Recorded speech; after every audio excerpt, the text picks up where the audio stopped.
Great. Well, thanks so much, everyone, for joining us for this debate on the relationship between growth and inequality in London. Really critical topic, I'm sure you'll all agree. It's a great pleasure to welcome you all here tonight. Before we kick off, just a couple of small housekeeping things. So we will be filming the event and streaming it online. So a big welcome as well to people who might be watching this online. And secondly, if you're on Twitter, we'd definitely encourage you to tweet. The hashtag is Inequality London. Hopefully it's up there. So please do tweet actively. So we're here to explore the relationship between growth and inequality in London. And I've been a Londoner all my life. And it's always struck me, I suppose, that London's a city of contradictions. So it's by far the wealthiest part of the country, but we're also a part of the country that is higher than average levels of poverty. We're home to some of the most expensive real estate in the country, but we also have a higher proportion than average of renters and people who are locked out of the housing market. We have the best teaching hospitals in the country, but some of the most profound health inequalities. And I think it's perfectly possible for Londoners of different means to live completely separate lives. And so I think what we're really here to debate today is there a relationship between growth and inequality? Does it matter? And if so, what should we do about it? And tonight's debate is co-hosted by the RSA, whose lovely room we are in, and the Trust for London. And this is part of the Trust for London's 125th anniversary celebrations, and we'll be hearing a bit about that shortly. So we've got a fantastic panel for you this evening. First of all, I realise I forgot to introduce myself. My name's Sonia Soda. I'm Chief Leader Writer at The Observer, and I'm also very honoured to be a trustee of the Trust for London. Our panel tonight, we have Professor Danny Dorling on my far right, who's a Professor of Geography at the University of Oxford. I'm sure he'll be known to many of you for his work on inequality. We have Lynda Gratton on my immediate right. She's a Professor of Management Practice at the London Business School. Faiza Shaheen, who's the Director of the Centre for Labour and Social Studies. And on my far left, Mark Littlewood, who's Director General of the Institute for Economic Affairs. So great panel for you tonight. Before we kick off, though, I would just like to invite the Chief Executive of the Trust for London, Bharat Mehta, who's just going to say a few words.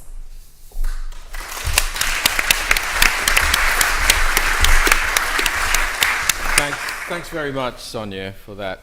Thank you, all of you, for attending this event. I know it's a lovely evening outside, but you're not going to be missing it for what you're about to hear from this amazing, thought-provoking panel that we've got.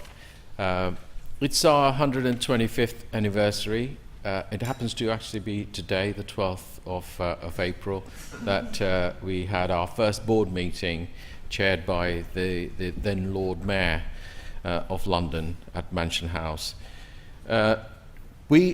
Trust for London is a grant-making body, and we fund mainly voluntary organisations working to tackle poverty and inequality in London. We also fund research, and we use our own resources to tackle poverty and inequality and to raise the whole debate around equality in London. And today's event is the first of our series of events right through the year that we'll be having in raising this debate. And how timely is it? We couldn't have timed it better if we had tried, really. It's the hot topic at the moment. So I very much look forward to hearing what the panelists have to say with the debate that we're going to have. Thank you very much indeed, Sonia. Thanks, Bert.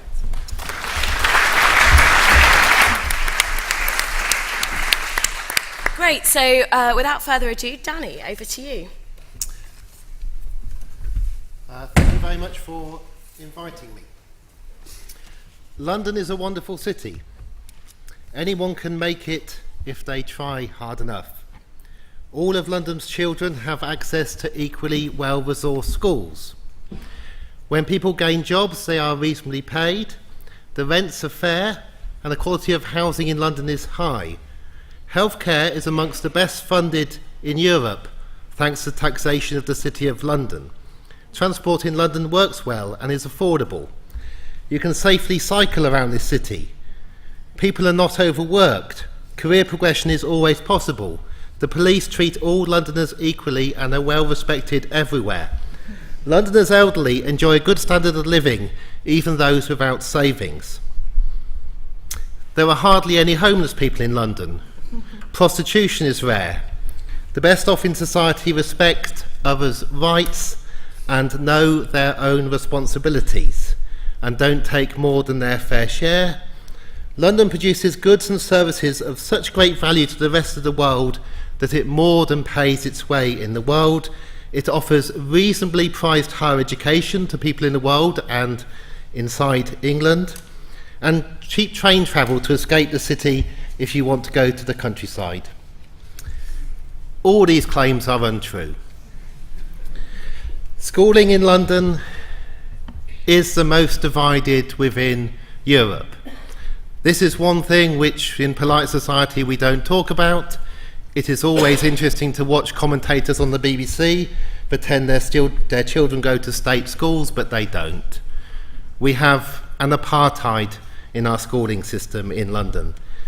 Income inequalities in this country are the highest that they are in Europe. The best off 10% take 28% of all income. Half of that is taken by just the best off 1%. London leads that, but it isn't because London is special. This is a very, very unequal country. The country, and London in particular, thrives and keeps on going because people come here with hope, and in particular they come to London with hope of a better life. They come with their qualifications that they've earned elsewhere in Europe and other places. They come willing to work very hard, and they come hoping to build a good life, and most of them fail to do that. London loses almost as many people as come in, but it is growing. A few people cash in, most don't. London is not easy to understand. It is not easy to know why we are living in the most unequal city of the large cities of the rich world. It is not easy to understand why London has become so unequal at the moment. This was the city of empire, and I think this matters. This was the largest city on the world just 100 years ago. This is the city that is having to adjust to no longer receiving the tribute that it got from empire, which this city never really understood was its main income for so very long. This city told itself that it was working hard and it was producing the goods that made it so rich, despite the fact that half the world was coloured pink. In the 1970s and 1980s, when London was much more equal, when the country was much more equal, people who saw their advantage from empire reduce became very angry, and they funded think tanks and other organisations to tell you that this was all wrong, that you should accept growing inequality, that it was good, that it was fine if we have a high level of inequality because it rewards success and it penalises failure. We have had a 40-year experiment in what happens if you do this. They tell you that there is no alternative, this is how the rest of the world works.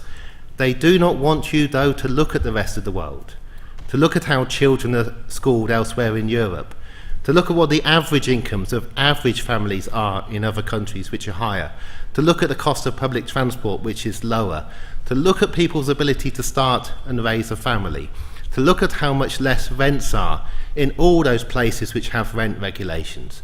They don't want you to know that it is possible to live a very different life than the life that we are currently living in London.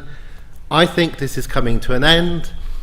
I think the Panama Papers will show this coming to an end because they reveal what many of us always knew and suspected, but what we're now going to get dripping out week after week after week, because so many hundred journalists do not spend so long on so many papers and not produce hundreds of thousands of news stories that are to come. London has a choice over where it's going to go. Does London want to become the plaything for billionaires of the world? Does London want to have a government whose aim is to increase house prices in London to the highest they can get to, because the government sees high house prices as a sign of success? And if you cannot afford to live in this city, it means you're not good enough. I think we're at a turning point. I think it's become so extreme that I think it's understandable why the anger has risen about this.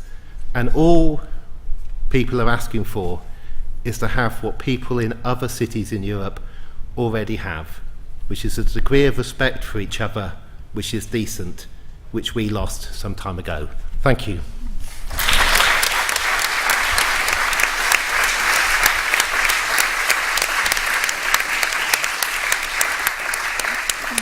Thanks, Danny. Lots of food for thought there, and lots on what we would all like London to look like, I think, at the start of your talk. Lynda.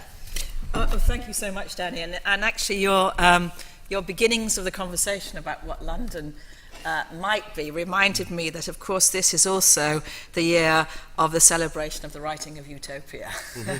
So maybe that's also good to remind ourselves of that. I don't study London, so I need to say that straight away, and I know that Danny has done an extraordinary amount of work understanding what's happening to London. I study countries and organisations, and in particular, I look at future trends. And so I'm going to share with you two observations today. One is, what are we learning from future trends which are shaping all advanced economies, but of course will have a significant impact on London?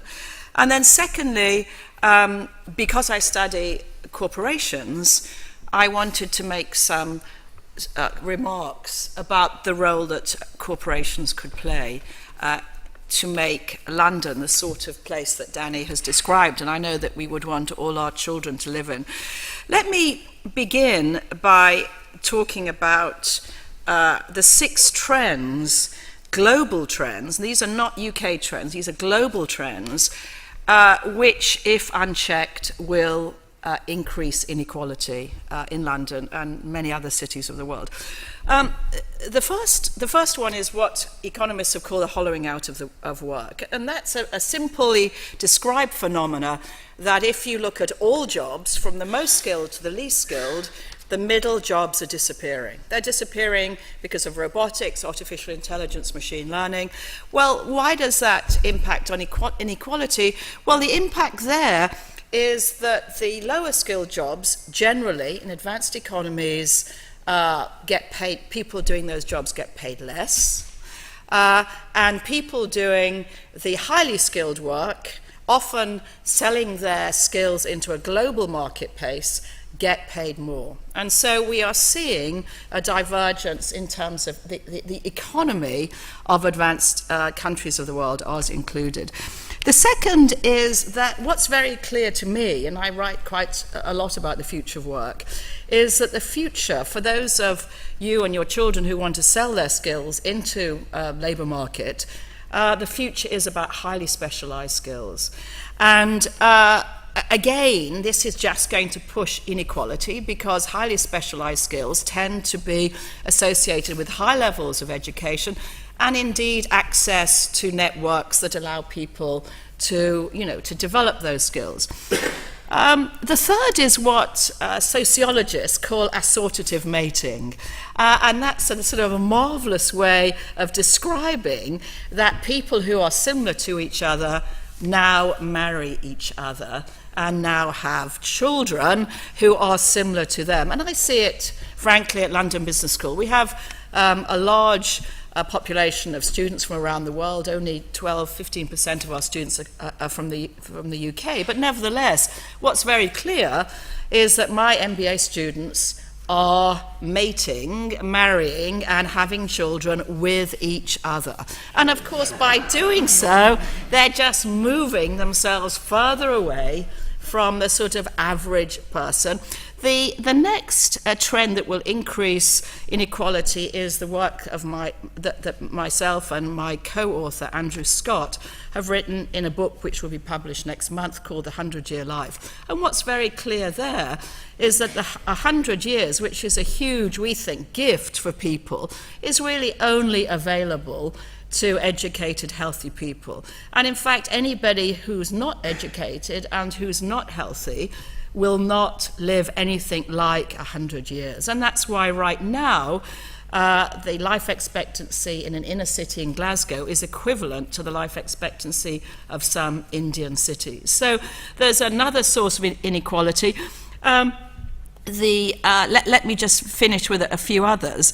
Obviously, the reduction in volunteering, which means that the different types of people aren't mixing together in volunteer work as they did before. And again, that has gone down unbelievably fast. I mean, for those of you who following the sociology of that, it's very, very clear. Increased in cross-generational differences. You know, we now are seeing 4 generations together. They have different experiences. The differences between them are going to get greater, particularly financially. And also, let's remind ourselves in terms of increasing inequality, is that for those who have highly specialist skills and who earn quite a lot of money, the inequality is that they are working longer. So, you know, maybe 50 years ago, when the idea was that those people with low skill, low pay work the longest hours, that's not the case in London. Right now in London, the higher skilled are working a great deal longer in terms of hours than the low skills. And there's a whole set of reasons why, but nevertheless, we see that as an important trend. Okay, these are the trends that are increasing inequality. What's on the horizon that I could see now to say, well, what would decrease inequality? And let me make a couple of statements there. The first is the promise of online education. Now, of course, Danny's right to point out that London has incredible inequality with regard to education. However, there is a growing body of evidence that actually people from any walk of life could potentially have access to this extraordinary amount of data and information and knowledge that's now being made freely available. Second is, however you feel about Uber, the fact is that platforms like Uber are going to provide opportunities to people who didn't have those opportunities. And we can also see opportunities for one of the positives about the 100-year life is, of course, the longer you live, the further you move away from where you started. And that, we think, is also potentially a source of the decrease of inequality. Now, what more is there to say that I can say? Well, the second thing I just wanted to say generally is, of course, when we look at the reduction of inequality, there are multiple stakeholders here, educators, corporations, civil society, unions, the government with fiscal policy and so on. I want to just focus in my last minute on one, which is corporations. Now, what role can corporations play in inequality? Well, we know that they've played quite a significant role in increasing inequality, but let me make a couple of points about that. The first is a corporation can make a difference by the way it treats its people inside the corporation. So we have in the UK and in London one of the great poster childs of the way that employees are treated in John Lewis, which is held up right across the world, by the way, if you're not aware of that, as one of the great corporations in terms of the way it distributes its wealth. By the way, it's pretty hard. I can give you a long list. I wrote a book about this, about what corporations are doing. Very few of them are based in London. I could only really think of John Lewis. And that's in part because London is full, as you know, of professional service firms and banks, and neither of those have any great history in terms of reducing inequality. Those corporations that do, and we have to often look outside of the UK into Europe to understand that, do that in 3 ways. Firstly, they use their stakeholder alliance capability to build alliances across multiple corporations. Secondly, they use their scaling and mobilizing capability. You see that right across Africa now with some of the food companies in terms of how they're scaling and mobilizing to bring low-cost food to people around Africa. And thirdly is they use their R&D capability. So right now in India, for example, a coalition of Indian IT multinationals is educating millions of Indian children. So let me finish by saying I think that we know that London is becoming the major creative cluster in the world, the major cluster in the world for creative industries. That data is now becoming very clear on that. I think there's a great opportunity for us to build a society that's more equal. However, I think corporations have got to play a much more active role in that. Thanks very much, Lynda.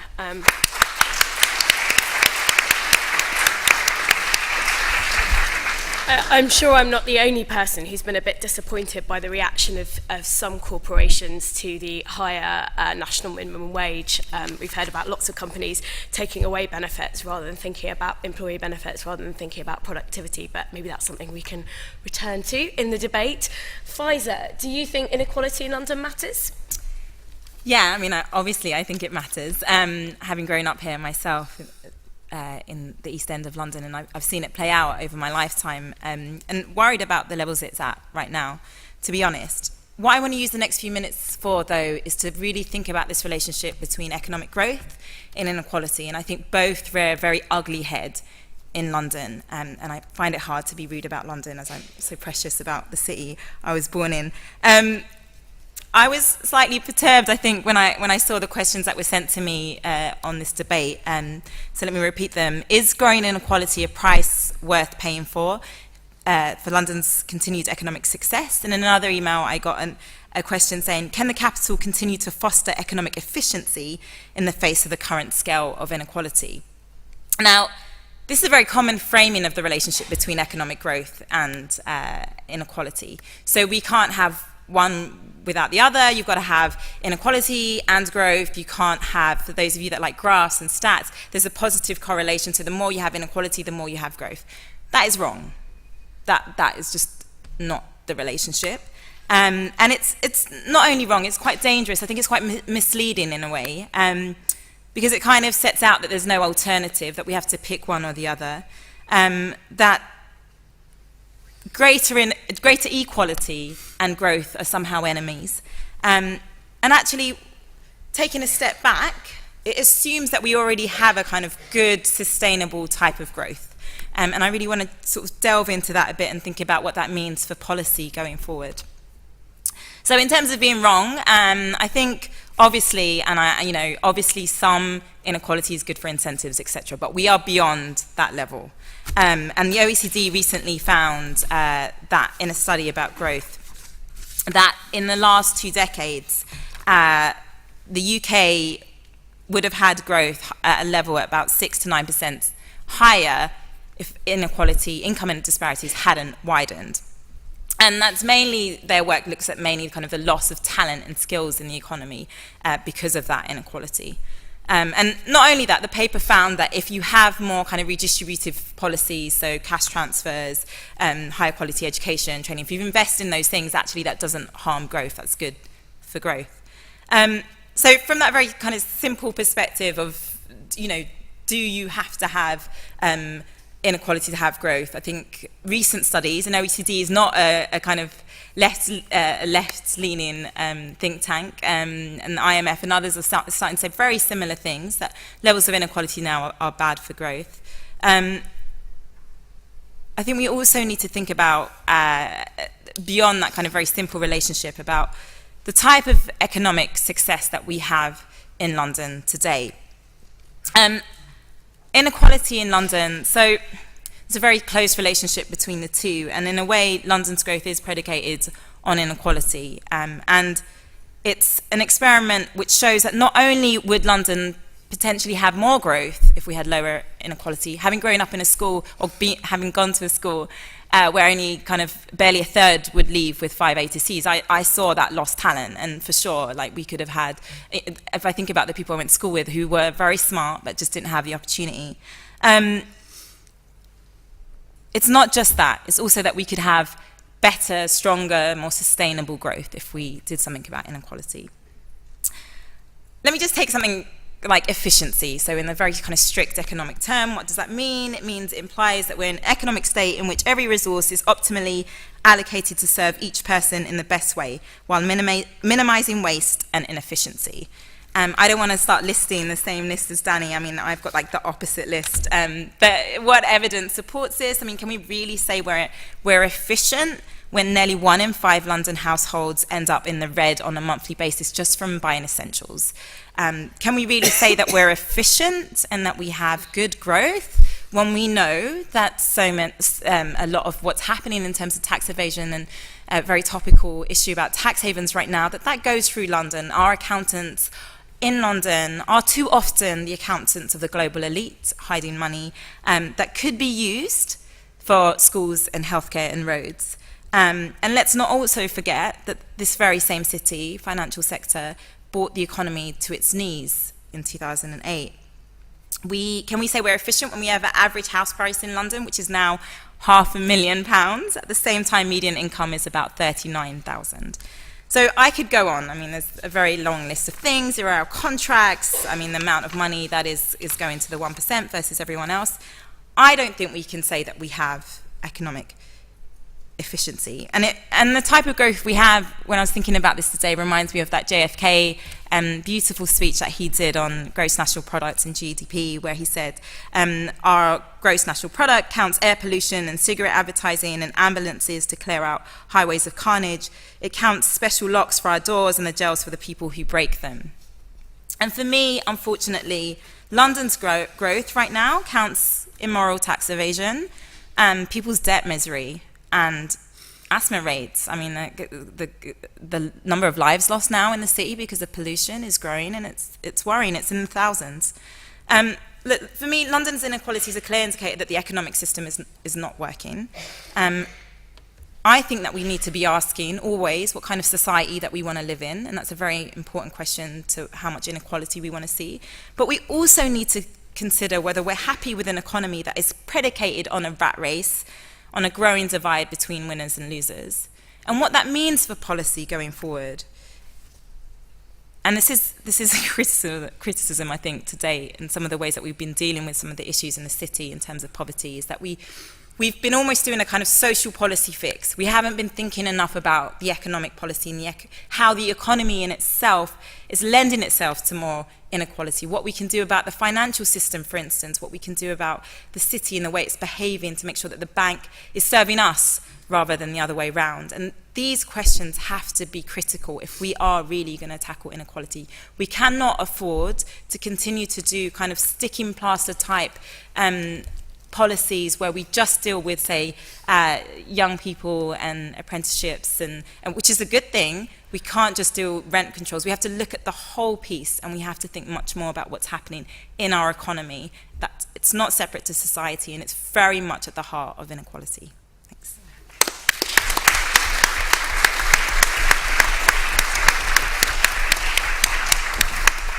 Thanks, Faiza. That was a great pitch for pre-distribution. So, Mark, inequality is holding back growth. Do you agree? I don't agree. Blimey, what a depressing 20 minutes. You would have thought London's one of the worst places to live on planet Earth, that we would be leaving by our millions to relocate to the socialist utopia of Copenhagen or Stockholm or some boring city like that.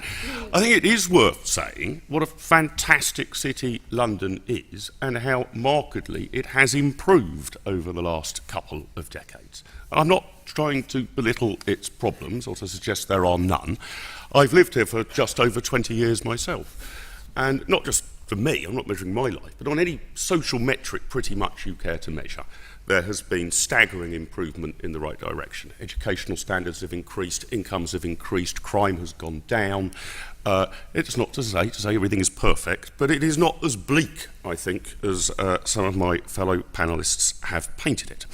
Should we worry about inequality at all? Well, firstly, let's challenge the accepted wisdom about the inequality landscape, because it has become accepted wisdom that inequality is vast and increasing. And just because it's accepted wisdom doesn't mean that it's right. It's not, in fact, true.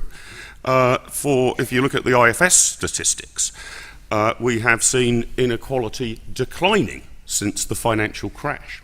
I mean, in fact, if you want to bring about more equality in London, bank crises are a great policy tool to bring that about, because they hurt everybody, but they do hurt the rich disproportionately. Those at the top, according to the IFS, saw their incomes fall by 2.5% from the crash to 2014-2015, according to the Trust for London's own poverty profile. London inequality has fallen from the start of this decade to 2013-14, the last number for which we have statistics. This was comparing the 80th percentile with the 20th percentile. You can chop and change and decide whether you want to use that metric or the Gini coefficient. You'll always be able to find some measurement to show that inequality is worsening. If you're determined to do that, inequality in the UK is overall, by the Gini coefficient measure, lower now than it was in 1990. Peaked in 1990, matter of fact. It's been on a gentle, and it's more or less flatlined, but it has not accelerated away since 1990. The 80s saw a huge rise in inequality, and on the Gini coefficient, it's ticked down just a little bit. It is true, I think, and some of the Lynda's comments, I think, related to this, that it is easier in today's world to become colossally and stinking rich. So it is actually feasible for more people to become multi-billionaires. And actually, if you were to look at where there has been a stark increase in the divide, it's not so much between the haves and the have-nots, it's between the haves and the have-yachts. The sort of top 0.01% are leaving the remainder of the 1% further behind than they've been. But I wonder whether income equality is a sensible thing to be striving for anyway. What would you say to a policy, if I could magic one up now, that increased salaries for those towards the top end by 6% and salaries for those at the bottom by 5%? Would you oppose such a salary measure, or would you warmly embrace it? I would embrace it. That would be good for London as a whole, but it would add to increasing inequality. Or conversely, if there was a policy that saw wages at the bottom stagnate, but wages at the top fall by 5 or 10%, would you warmly embrace that policy in the interests of equality? I would not, and I want to leave you with a thought experiment just at the end. I'm not sure inequality is necessarily a cause or a necessity for economic growth. You can imagine ring-fence particular examples where it might be. I mean, do a thought, let's assume that there are 10 billionaires in the world who've all legitimately earned their money and are thinking of relocating to London and spending all their money here. Would we welcome them coming in? Presumably we would. That would add to inequality, but their expenditure would add to economic growth. I think that we need to concentrate on poverty, not inequality, and that is a rather different challenge. The problem for low-income earners in London, I think, isn't inequality so much, it is the cost of living, and some of the other panellists have touched on that. House prices are out of control, largely because our planning restrictions have prevented any new build to speak of compared to most other Western developed countries. So I think we should tackle the cost of living rather than worry strictly about the balance between the rich and the poor. And the thought experiment I would give you is this, and I'm not saying actually that the answer is automatic, but if you could pull a lever that would miraculously increase the productivity of everybody in London, such that the bottom half would be so skilled and productive that they would earn £1 million a year, and the top half would be so skilled and productive that they would earn £1 billion a year, would you pull that lever? The gap between the bottom 50% and the top 50% would be a 1,000 to 1 ratio, but the people at the bottom would still be on £1 million a year. And I think it behoves us to turn our attention to actually solving poverty. The problem is poverty and the poor nature of the people at the bottom of the period, not affluence at the top. And I think if we focus our policy in that direction, then London will continue to thrive and grow over the next 2 decades as it has over the previous 2. Thank you.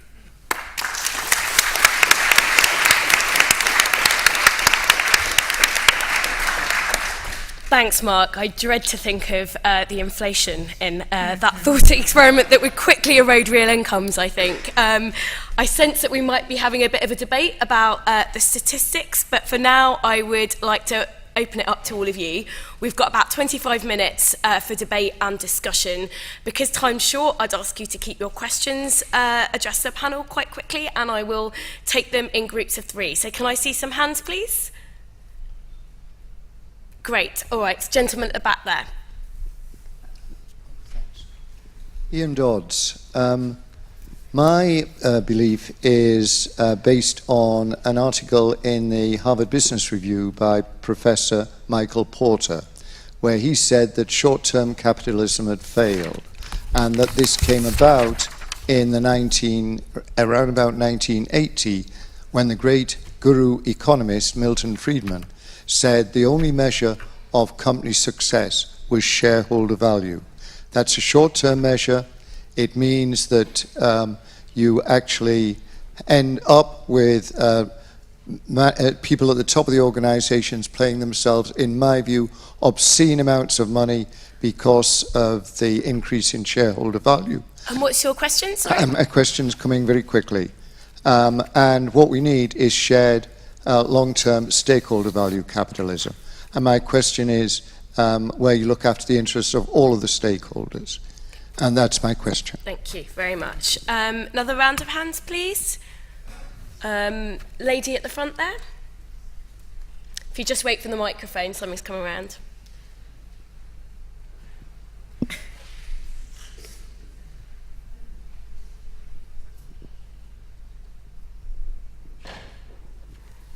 My question is, what can young people do to aid the decrease in inequality, and what role can we play?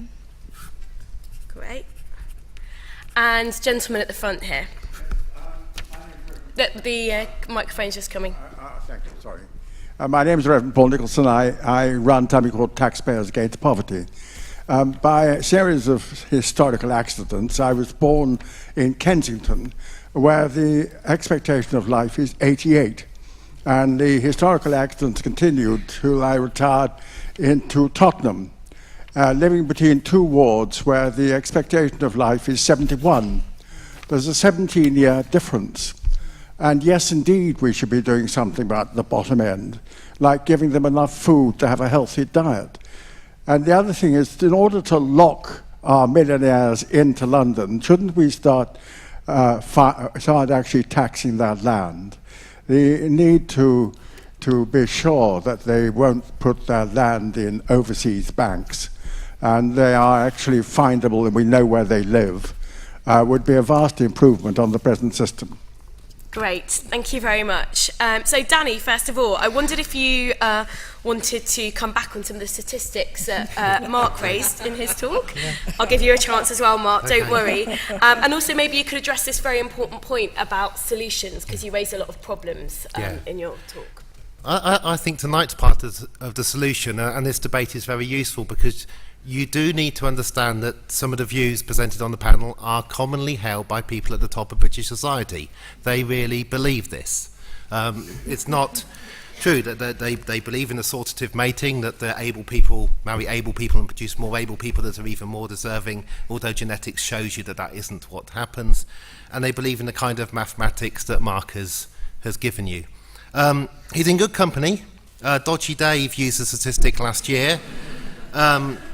He was told I'm not going to kick you off the panel. You're not for that. But the Prime Minister has used this inequality as narrowing. He was told off by The Economist magazine. The Economist magazine is not a hotbed of leftism. Yes, if you ignore the best of fifth of society, everybody else is more in it together. But if you include the best of fifth, in particular the best of 10th, inequalities have risen. Particularly for financiers. Let's just give you one thing on that. The European Banking Authority releases statistics on the incomes of bankers because they've failed to stop them being able to do it. They released the latest statistics about 2 weeks ago. It showed the biggest ever rise in the incomes of our bankers. We now have 2,926 financiers paid over €1 million a year, 2,926. The increase wasn't just the exchange rate, they checked that, they're actually paying themselves more. The next highest number in Europe to that 2,926 is 242 in Germany. Germany manages to operate with just 242 people paid that well. In France it's 171, in Italy it's 153, in Spain it's 119. These 2,926 individuals are not so supremely talented compared to you that we have to pay them this much money for what they do. They do not have anywhere to go because, as you can see from those figures, there aren't any other jobs in Europe for them. In Switzerland, the top 1% is paid half as much as our top 1%. And in Switzerland, which again is not Stockholm or Denmark or Copenhagen, the Swiss pay twice as much per head for their health care than we pay. We have a very efficient NHS, but we fund it appallingly. We fund our state schools appallingly. Why do we do this? Because if you look within the top 20% of society, you will find disproportionate numbers of people who can either afford to live in the most expensive areas where the state schools are fine, or they can opt out of the system because we're not all in it together. But this debate is very, very useful to understand why we are the most unequal country in Europe and why this is the most unequal rich city in the affluent world. Thanks, Danny.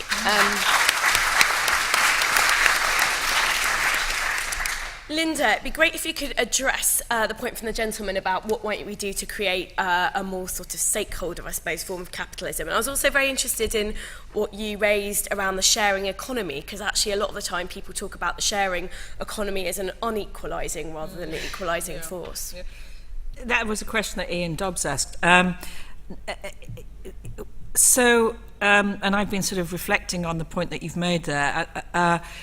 Of course, it is true that in terms of capitalism and corporations that build for the future tend to distribute their assets and their resources more equally than those that don't. So you're right, and you're right that that was something that Michael Porter has talked about. And in fact, the Aspen Institute, for those who are interested, is a marvellous group fighting for this a long-term thinking. I don't know the answer to this, but I would be interested if anyone wants to do a PhD in it.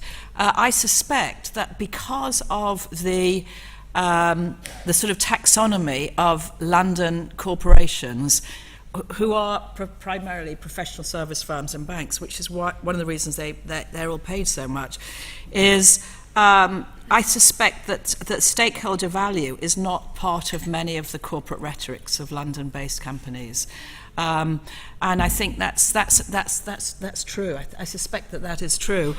I talked about John Lewis, but that's just one example. But can I also just say something about your question about young people?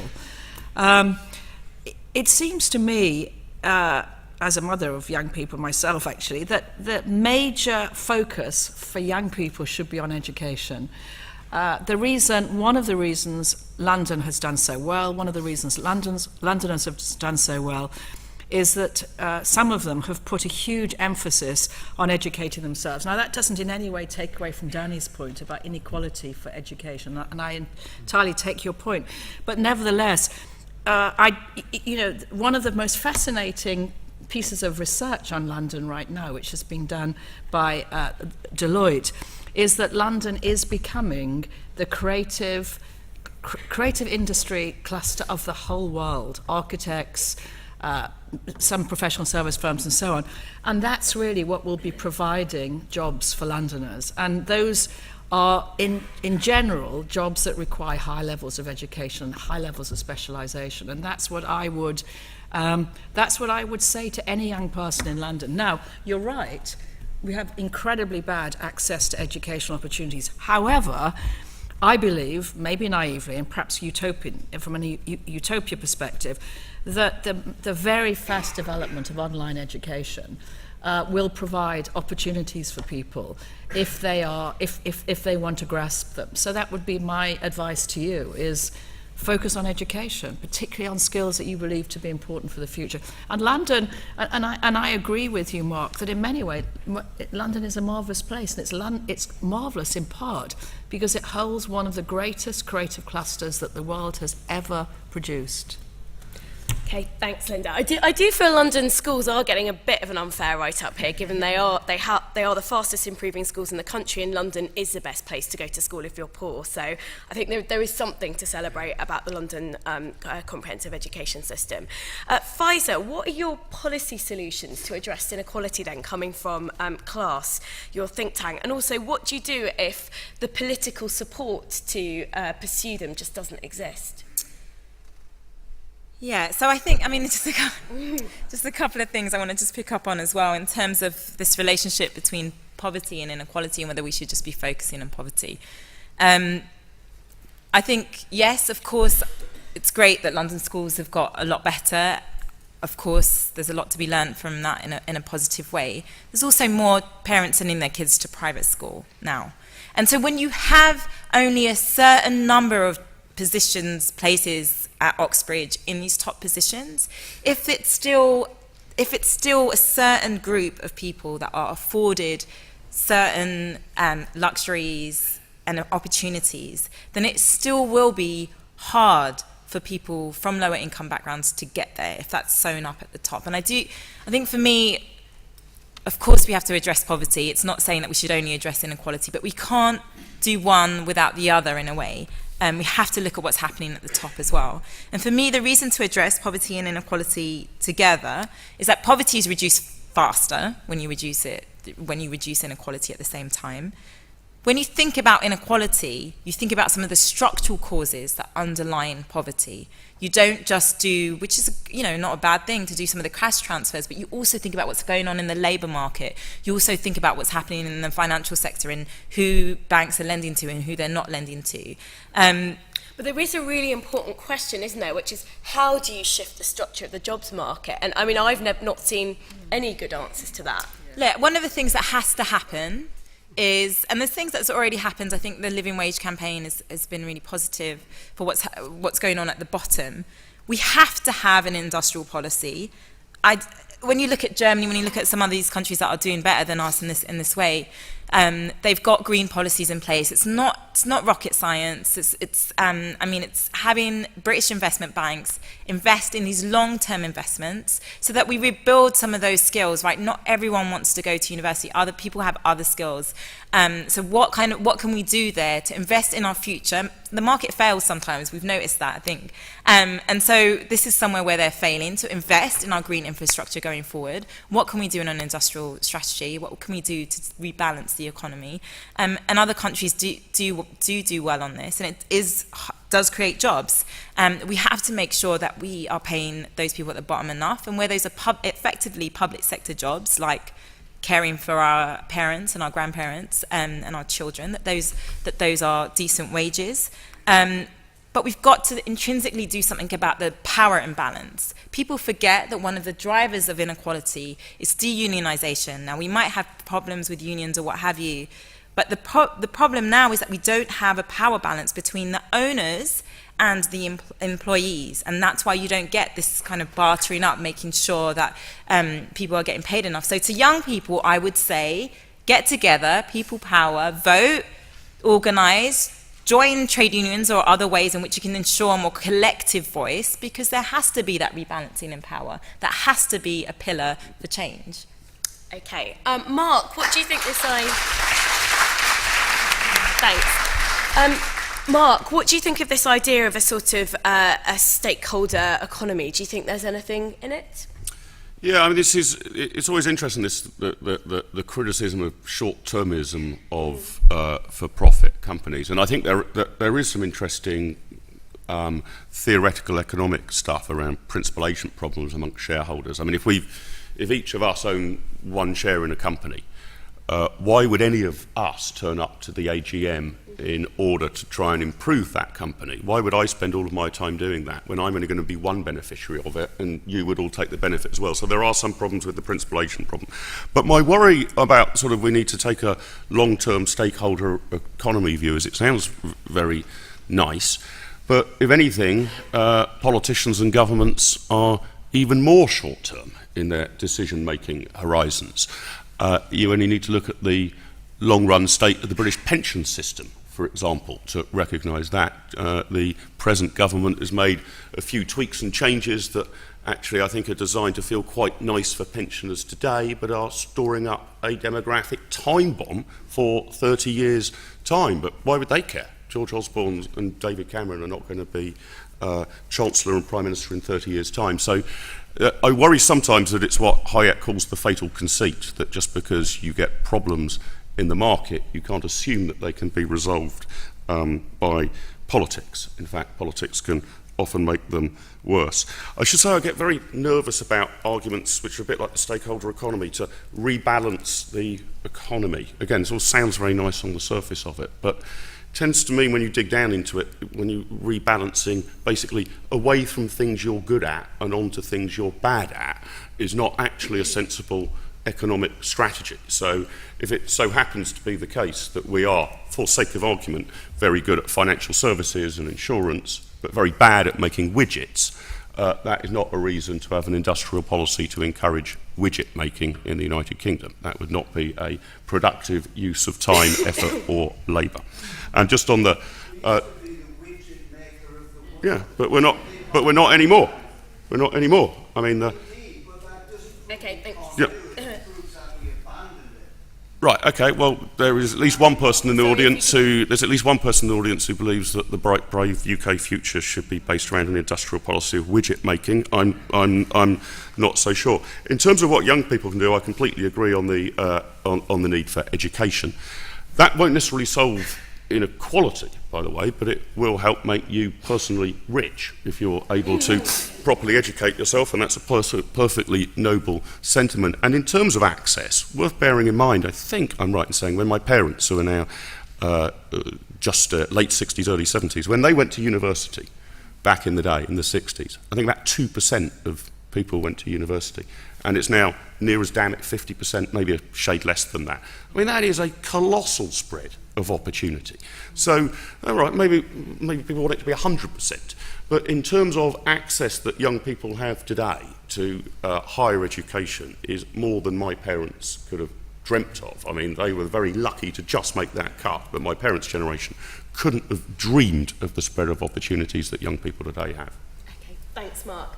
So we've got time for just one more round of questions, I think, and I'll ask the panellists to keep questions brief back. Lady in the middle over there.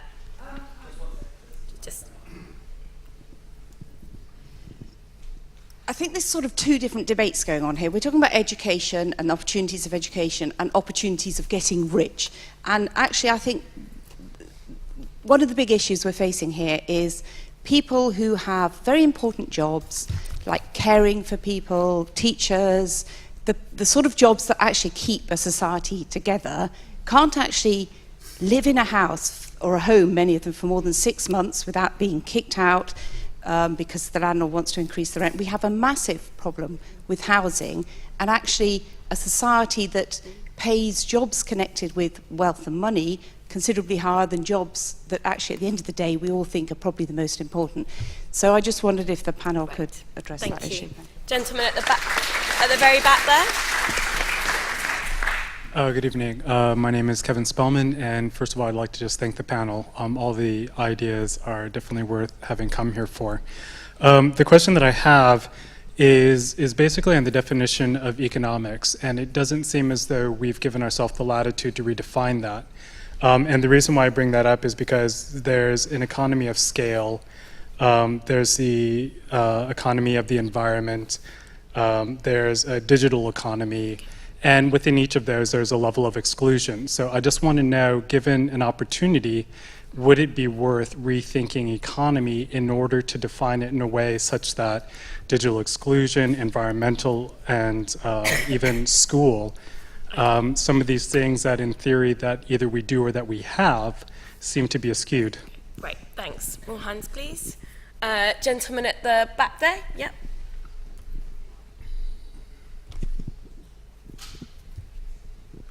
Good evening. I just wanted to ask the panelists about the fact that and I don't think it's really been touched on, the fact that London is a global city. London's competitors are not just the rest of the UK. London competes with cities from across the world, and this is a fact that we can't ignore, because when we talk about these issues of inequality, the issue isn't that, it's not about people in London or banks or service sector earning lots of money in relation to people in the UK. It's a global phenomenon, and so you can't take London out of that. And so if the choice is, well, we could have less inequality by, I don't know, forcing banks to go abroad or doing all sorts of other things, fine, you could do that, and that would be maybe legitimate if people wanted it, but then... I don't think anyone's proposed that, though. No, but what I mean is, our position vis-a-vis other countries would be poorer, and is that something that we want to do, draw up the bridge on our position with other countries? I'm going to take a couple more questions, actually, because this is the last round. Lady over there. Hi, my name is Katie Theobald. Before my question, I feel compelled to point out that although access to university has increased, actually the returns to university have fallen, and access to the most selective universities is actually worse. So it's not an even playing field. In terms of my question, though, we can talk a lot about general policies, but I think we know this is a long-standing problem, and I'd be very interested to know what everyone would say would be the one thing that we could do tomorrow and actually see a change. You took the question right out of my mouth, thank you. And then there was one final question, gentleman in the blue tie over there.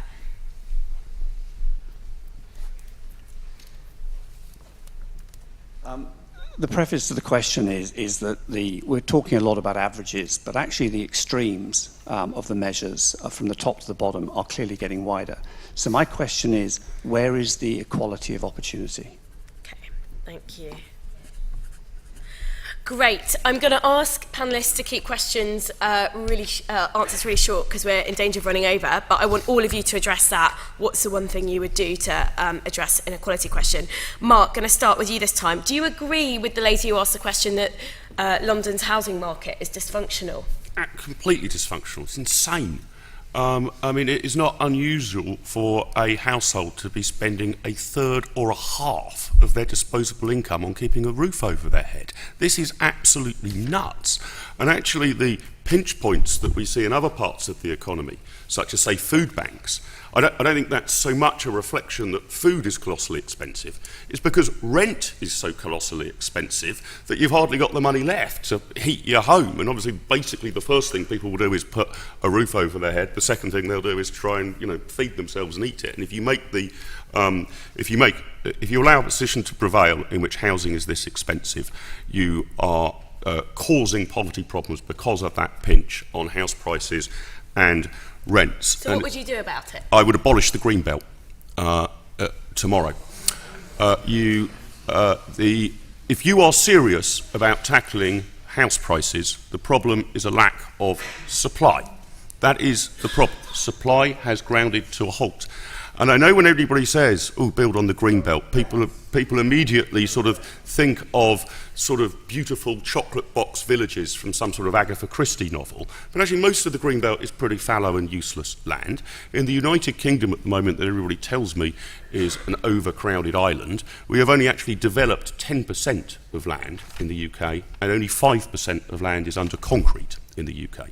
If you were willing to see that dial up to, say, 7%, 8%, you don't need to be bulldozing Stonehenge or whatever, or Sherwood Forest, or if you were willing to see that go up 7 or 8%, you would have sanity in property prices. And I think the international comparisons here are so important, because roughly a fair way of measuring the sort of cost of living is how many times the median salary do you need in order to buy an average property in that area.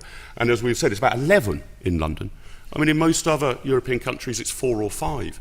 In most areas of America, it's 3. If we could start to get the ratio between average earnings and property prices to somewhere around 4 or 5, I'm not saying every other problem goes away, but my God, they're mitigated. Thank you, Mark. Faiza, what's the one thing you'd do? Just to say, I guess, if you're serious about doing something about the housing market, you would also do something about this global elite that is causing an escalator effect in our housing market. They're buying those very rich properties, and it's pushing up prices elsewhere. And Is that your one thing? No, the one thing I would say is that we need to start measuring success in different ways. Look, if we have this very narrow idea of success measured by GDP, we can talk about growth. I mean, I made the point in my speech. It just doesn't really capture what we really care about and a truly successful, efficient, and happy place to live in. Lynda, what's the one thing you do? I want to carry on thinking about London as the creative cluster of the world, and to do that, we need to encourage entrepreneurship.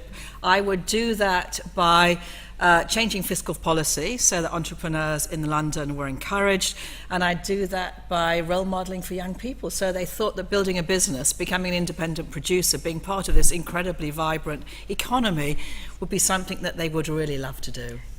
And Danny, what's the one thing you do? Okay, we should look at other global cities. We should ask why Tokyo can have some of the lowest income inequalities in the world and the highest life expectancy, or why New York can control its rent and we can't. You did that.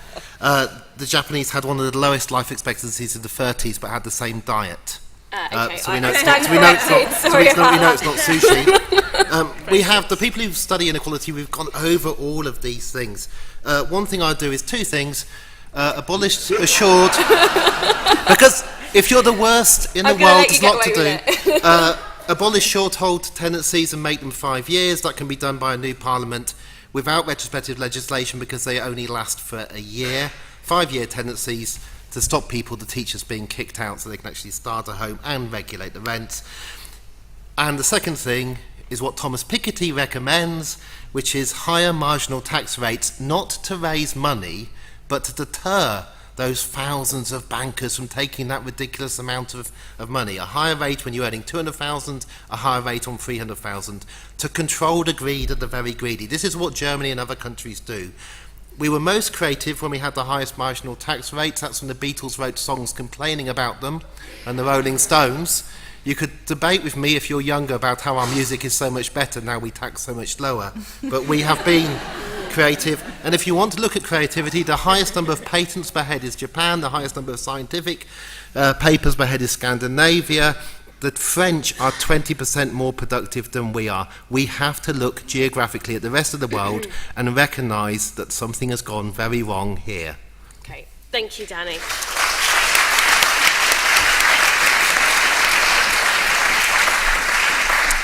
Great. Well, all that remains for me to say before I hand over to Jeff Hayes, who's the chair of Trust for London, for some closing remarks, is to say a huge thank you to the RSA for hosting us.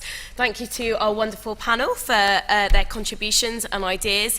And most of all, thank you to all of you for coming along this evening. And there is a reception downstairs, so we hope you will join us to continue the debate over a glass of wine. But now, over to Jeff.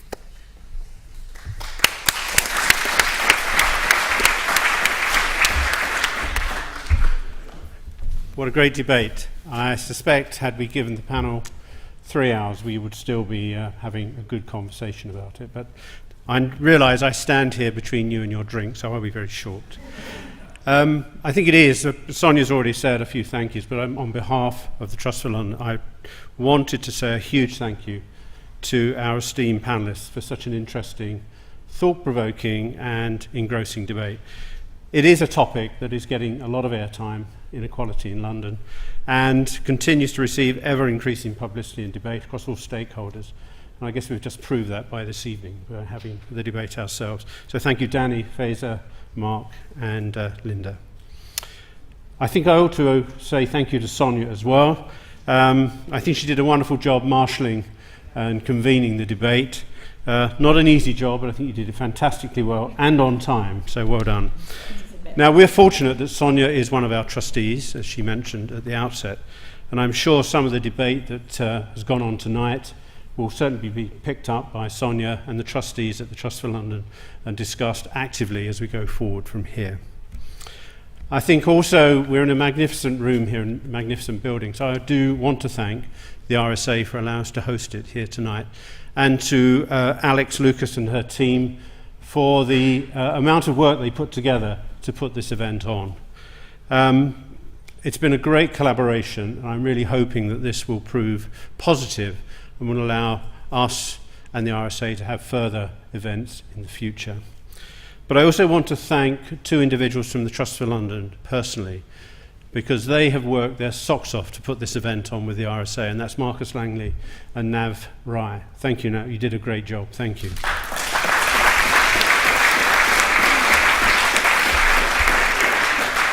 And last but certainly not least, I really want to thank all of you tonight. I know all of you have busy diaries, lots to do, and the attendance we had tonight, and we did have an owed subscription, is a demonstration just how important this topic is.